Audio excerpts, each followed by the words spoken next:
Magandang araw po ah, makinig po tayo si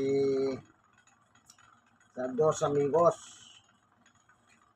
38 episodes, May 9, 2026.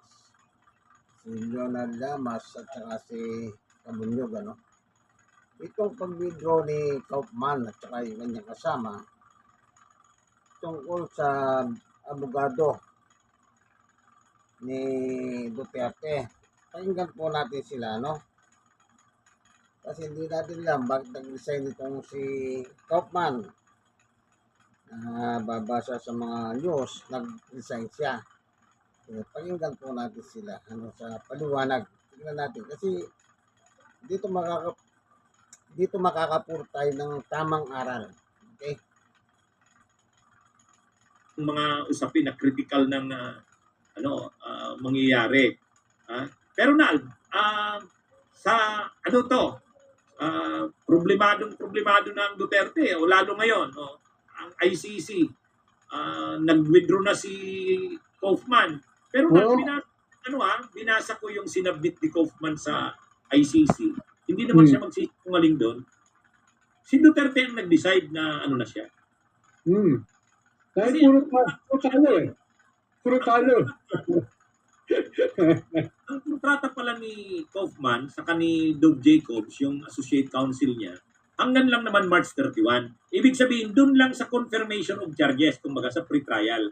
Pagdating sa trial, magdi-decide pa siya kung siya pa uli ang kukuning abogado or ano na. So ibig sabihin, nag-decide si Duterte na maghanap ng iba. Siguro, puro talo. Puro talo eh. Tapos mahal pa lang bayad. Mahal ang bayad. Tapos wala man lang na ilusot.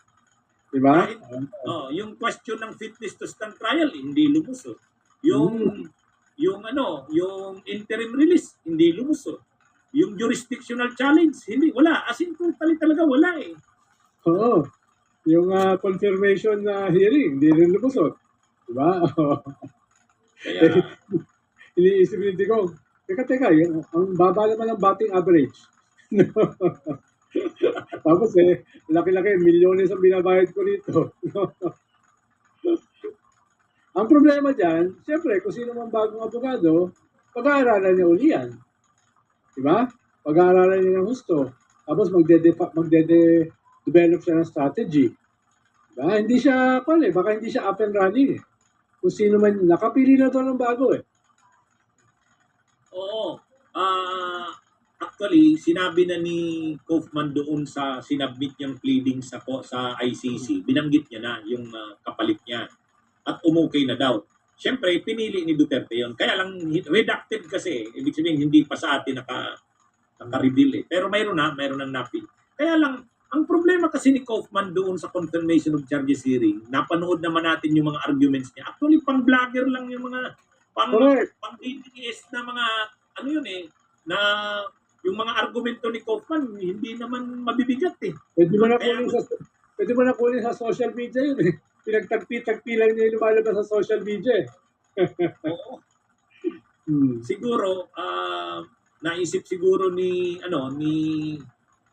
Digong na kailangan mag-isip ng bagong strategy sa bagong line ng defense kasi kung yung dati kung hindi magbabago yung inadapt na ni Kaufman na linya ng defense, hindi effective eh. Doon na sa mamamatay. Oo. Sa ICC. Tsaka mabigat talaga ang mga naka-line up na mga testigo eh. Nandiyan na sila sa kanya, si Matubato, si Ruy Nagarma.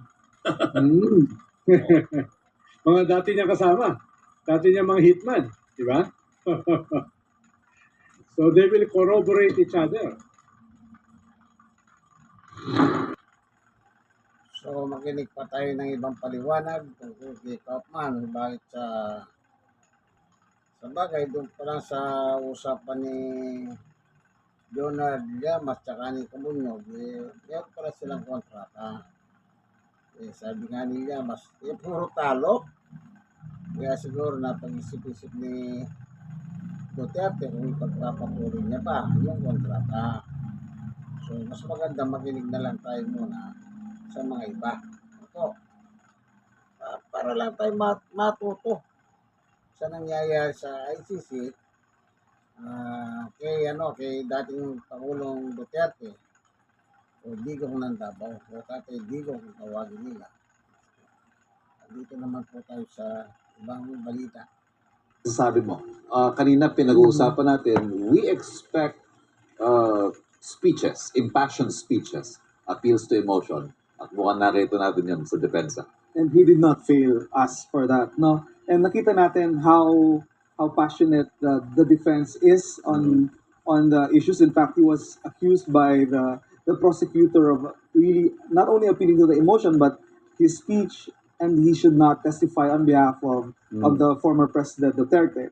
But going back to his main arguments here, he started by attacking on the victim's common representative here, especially on alleging that he is not a prosecutor and he cannot just say some things there without evidence, and these are irrelevant according to him. And that also that the statements, for example, on comprehensive attack, on the single count or every single count, he answered that, and also he went back to the media and the public confirmation aspects, no, and this has been an issue.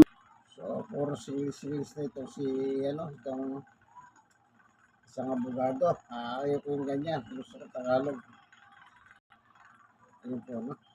Nagbitiw naman si Nicholas Kaufman bilang abogado ni dating Pangulong Rodrigo Duterte sa ICC. Mismong ang dating Pangulo raw ang nagsabing pinalitan na siya. Narito ang Frontline Report. We will ask you to send Rodrigo Duterte back to his family, and we will ask you to give back to the Filipino people their Tatay Digong. Yan ang apela ng tumayong lead counsel ni dating Pangulong Rodrigo Duterte na si Attorney Nicholas Kaufman sa confirmation of charges hearing ng International Criminal Court noong Pebrero. Isang taong dinipensahan ni Kaufman ang dating Pangulo sa ICC na nahaharap sa kasong crimes against humanity kaugnay sa kanyang war on drugs. Pero kahapon, hiniling ni Kaufman sa ICC Trial Chamber 3 na payagan siya magbitiw bilang abogado ni Duterte. Paliwanag ni Kaufman, natapos na ang kanyang isang taong serbisyo para kay Duterte noong pang March 31. Anya, mismong si Duterte raw ang nagsabing kumuha sila ng bagong abogado. Kinumpirma naman daw ng bagong abogado ni Duterte na handa nitong depensahan ang dating Pangulo sa ICC. Nagpasalamat naman si Kaufman kay Duterte at sa supporters nito. Isang karangalan daw na maipresenta ang dating Pangulo. Kung maaprubahan ang pag-alis niya, kampante siyang maiiwan sa Duterte sa maayos na pangangalaga ng bagong legal team. Una nang pinayagan ng ICC ang isa pang abogado ni Duterte na si Doug Jacobs na umatras sa defense team. Desisyon daw ng dating Pangulo na kumuha ng mga bagong abogado. Ayon kay ICC Assistant to Counsel Attorney Cristina Conti, karapatan ng dating Pangulo na pumili ng kanyang legal team. Pero nais daw matiyak ng mga biktima na hindi maaantala ang paglilitis dahil dito. April 23 nang kumpirmahin ng pre-trial chamber ang lahat ng mga kaso laban sa dating Pangulo. Nagbabalita mula sa Frontline, Margie Bentulan, News 5. Mga kapatulong anya siya at ang defense team kay Duterte at pumayag umano ang dating Pangulo na kumalas si Kaufman bilang lead at humanap ng kapalit. Kasabay ni Kaufman, nag-withdraw na rin ang Associate Counsel na si Doug Jacobs sa defense team ni Duterte. Kinikilala naman ng kampo ng mga biktima ng extrajudicial killing sa drug war ang karapatan ni Duterte na pumili ng kanyang abogado. Sa pahayag ni ICC Assistant Counsel para sa EJK victims na si Attorney Cristina Conti, dapat masiguro sa mga biktima na hindi maaantala dahil dito ang paglilitis o anumang proceedings sa ICC. Naunang binanggit ni Kaufman na handa na ang papalit sa kanyang dumalo sa status conference na nakatakdang gawin sa May 27. Duda rito si Conti, nais lang anya ng mga biktima na magsimula na agad ang paglilitis. Samantala, nakatakdang desisyon na ng ICC kung mananatili sa detensyon si Duterte habang umuusad tungo sa full-blown trial ang kanyang kasong 3 counts ng crimes against humanity. Sa ilalim ng Rome Statute, kailangang suriin ng korte ang detensyon ng isang suspect tuwing 120 days o 4 na buwan para matukoy kung may changed circumstances o pagbabago sa kanyang sitwasyon na maaaring magbigay daan sa pagpapalaya. Nanawagan naman ang prosekusyon at panig ng mga biktima na manatili sa detensyon ang dating Pangulo. Sa 9 na pahinang submission ng prosecution, iginiit ng mga prosecutor na flight risk si Duterte dahil sa pagtanggi niyang kilalanin ang jurisdiksyon ng korte. At umiiral pa rin ang impluwensya niya bilang alkalde ng Davao City, dating Pangulo at ama ni Vice President Sara Duterte. Alison Ko, ABS-CBN News. So, wala na po yung abogado niya, no? Si Kaufman, tsaka yung si Jacob. Ang, alam nyo, ako, tingin ko, di ba sinasabi nila mahirap si Digong? Saan sila kumukuha ng pera pambayad? 150 million eh. Buwan-buwan. Isipin niyo po, saan galing yung pera? Yung kanyang abogado, naging mayaman, si Kaufman. Isipin niyo, 150 million sa Philippine money, Tapos, sasabihin ng mahirap yan. Ang lagi lang kasi ginawa ni Kaufman, maparelease, mapauwi yan. Kaya wala naman, sabi nga ni Llamas, talo. Lahat ng application niya, talo. Kaya napag-isip-isip siguro ni Duterte, dahil yung pera kanyang ginagamit, alam naman natin kung saan galing yun. Nabulgar naman dyan. Sabi sa Llamas, galing sa pugo, galing sa drugs.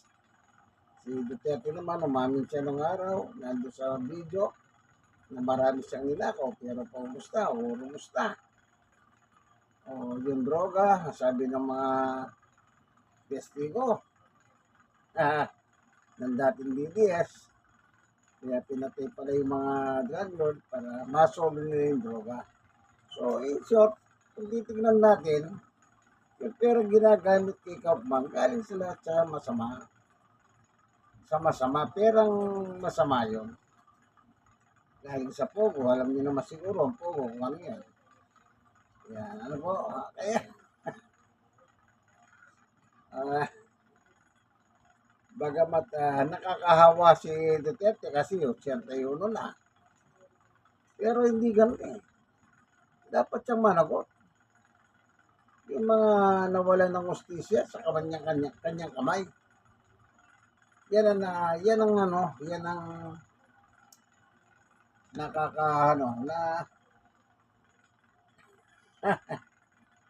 sige, makinig pa tayo ulit.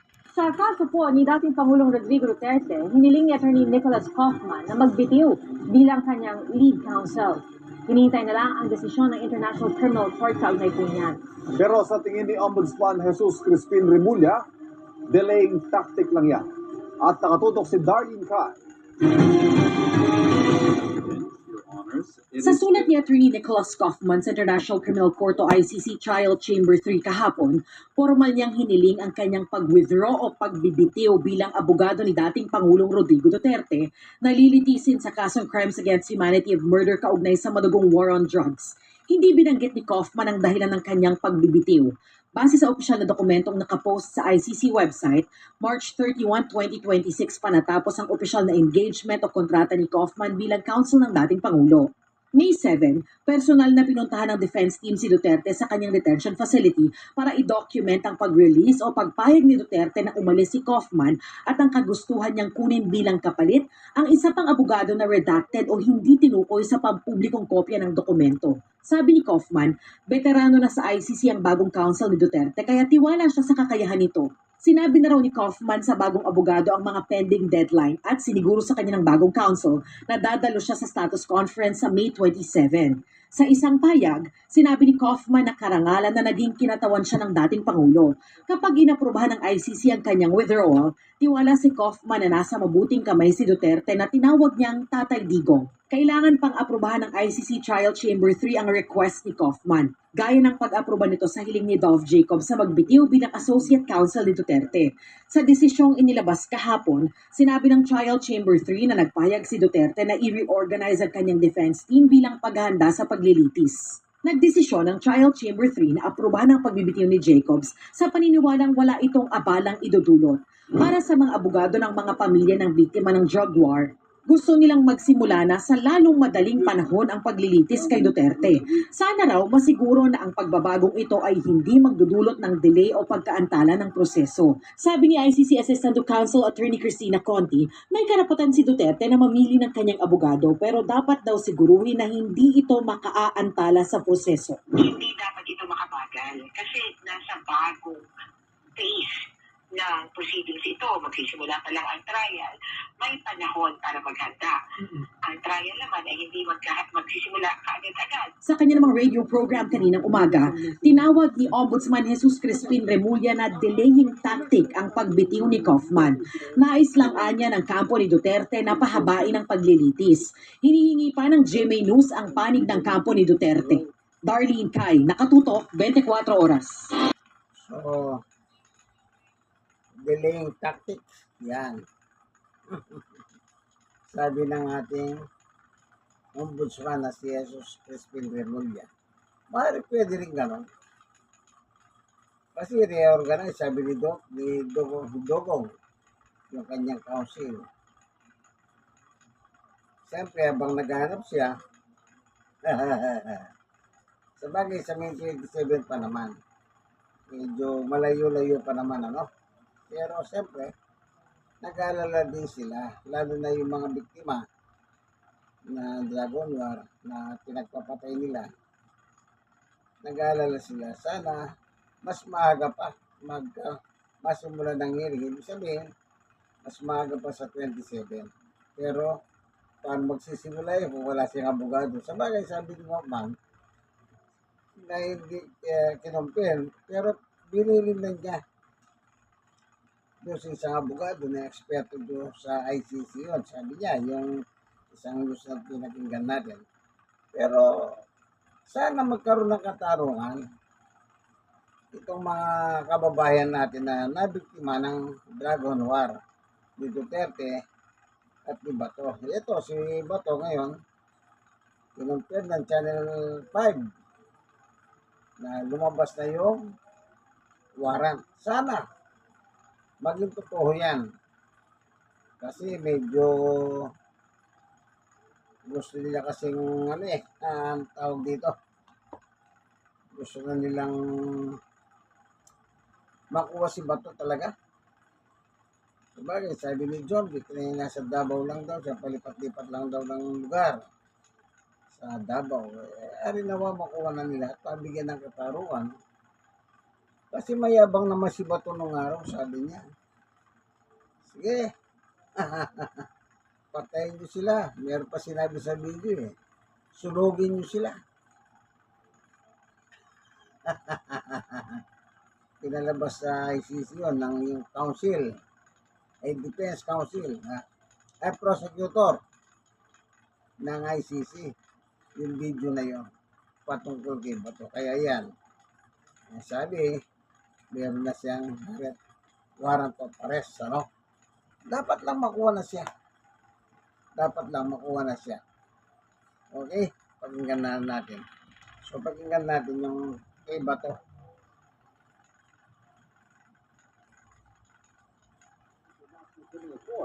Kaugnay sa giyera kontra droga ng dating Administrasyong Duterte. Pero sabi ng Interpol, National Central Bureau Manila, wala sila natanggap o hawak na arrest warrant.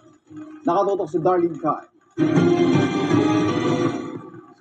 Nobyembre noong nakaraang taon nang sabihin ni Ombudsman Jesus Crispin Remulla na may warrant of arrest na ang International Criminal Court o ICC para kay Senator Ronald Bato de la Rosa. The ICC has issued a warrant against Senator Bato de la Rosa. Warrant of arrest. Warrant of arrest. Isa si de la Rosa sa mga tinukoy ng ICC na walong co-perpetrators sa kinakaharap na kasong crimes against humanity ni dating Pangulong Rodrigo Duterte kaugnay ng drug war. Nagsilbing PNP chief ni Duterte si De La Rosa. Bago nito, naging hepe siya ng Davao City Police noong alkalde pa si Duterte. Sa isang pahayag, sinabi ni Interior Secretary John Vic Remulla na wala siyang hawak na impormasyon tungkol sa pag-aresto kay De La Rosa. Pero sakali niyang may lumabas ng arrest warrant, sinabi ni Remulla na inihahanda na ng DILG ang task force na binubuo ng 10,000 miyembro para sa ilulunsad na anyay dragnet operations. Binanggit ni Remulla na nasa Davao Region si De La Rosa. Ang Justice Department, sinabing wala pa raw silang impormasyon ukol dito. Ayon naman kay PNP Chief Jose Melencio Nartates Jr., kikilos lang sila kung may lawful order ng ilalabas ang mga otoridad. Nakikipag-ugnayan na rin ng PNP sa DILG at iba pang ahensya ng gobyerno. Dagdag ni Nartates, iwasang magpakalat at maniwala sa mga unverified information na kumakalat online. Ayon kay Philippine Center for Transnational Crime Executive Director Retired Major General Romeo Prestosa, walang natanggap o hawak na arrest warrant ang Interpol National Central Bureau Manila. Sagot ni Palace Press Officer Undersecretary Claire Castro, hindi niya makukumpirma o maitatanggi na mayroon na ngang arrest warrant. Patuloy na sinusubukan ng GMA News na kunin ang panig ni De La Rosa na hindi na pumasok sa Senado at hindi na nagpakita sa publiko mula nang lumabas ang ulat noong Nobyembre na may arrest warrant laban sa kanya. Darlene Kai, Nakatutok, 24 Oras. So, dapat makuha na rin siya para magkaroon ng justisya yung ating mga kababayan na nawalan ng mahal sa buhay. Kasi siya yung siya PNP chief kasi noon eh. Siyempre, tuta siya ni Duterte. Kung ano man yung sabi ni Duterte, walang magawa niya si Bato kasi tuta nga. Kaya dapat lang magdusa rin siya. Yan. Kung tama nga yung balita ng Channel 5, Channel 5 kasi nag-confirm kumalat ang balita na arrest rin si Bato. Dapat lang para magkaroon ng justisya po, wala tayong anumang political color na pinapanigan. Isa lang ang ating pinapanigan, yung justisya. Yung justisya. Kung talagang nagkasala po yung mga Pilipino na about drugs, dapat lang silang tanggapin na nila yung katotohanan na kung sakali man kung talagang gumagamit sila ng droga kasi labag naman talaga sa batas yun. Pero yung patayin mo sila inganyain mo sila para lumaban yung sinabi ni matandang Duterte noong araw para wag na silang gastusan sa kulungan ng pagkain. Nablugar nga kay Garma, naalala nyo? Si Leonardo may hawak ng pera, yung miyembro ng Iglesia ni Cristo, wanted na rin yan. Wala na rin, di malaman kung saan nasa na yung Iglesia ni Cristo ng Leonardo na yon na ibinulgar ni Garma. Ngayon si Garma, isa na sa testigos labang kay Duterte. Ako. At yung pagbabayad sa mga pagpatay, meron din si Bongo ng video. Napanood ko rin yan na talagang may bayad yung mga pagpatay. Kumbaga yung mga pulis ng araw, tiba-tiba sila. Mapatay mo, hindi mapapatay. May pera pinag-uusapan dyan. Kasi pag hindi raw napatay, isosoli yung iriripan yung gastos ng pulis. Pero pag napatay, mas malaki ang pakinabang. Kaya pala, ang mga pulis wala silang patay dito, patay doon. Yan ang totoo pala. Buti na lang nabulgar sa pamamagitan ni Garma. Pero dumaan ng butas ng karayom si Garma eh. At least, witness siya sa ICC labang kay dati niyang amo. Amo niya eh. Nag-resign sa pagkapulis. Kamukat mo ko, naging General Manager Philippine Sweep State Office. Yan. Dapat makuha na po talaga si Bato, sa tulong at tawa ng Panginoon Diyos, tulungan nawa ang gobyerno natin sa pamamagitan ng DILG, kay John Vic at saka ng pulis. Yung sinasabi niya ganda na sila ng 10,000 pulis para huliin si Bato. Sana para magkaroon ng katarungan ang ating mga kababayan. Wala tayong kinakampihan dito. Ang kinakampihan natin, yung justisya. Sige po, yung kaibigan kayo si Brother Manny Bautista. Kaya sa to, lagi po kayo magdasal. Ninyo po ang tulong ng Diyos na tulungan ng bansa natin, kahabagan ng bansa Pilipinas. Na sana lahat ng wanted sa Pilipinas mahuli na para managot naman sila sa ilalim ng batas. Sige po. God bless us all. Bye.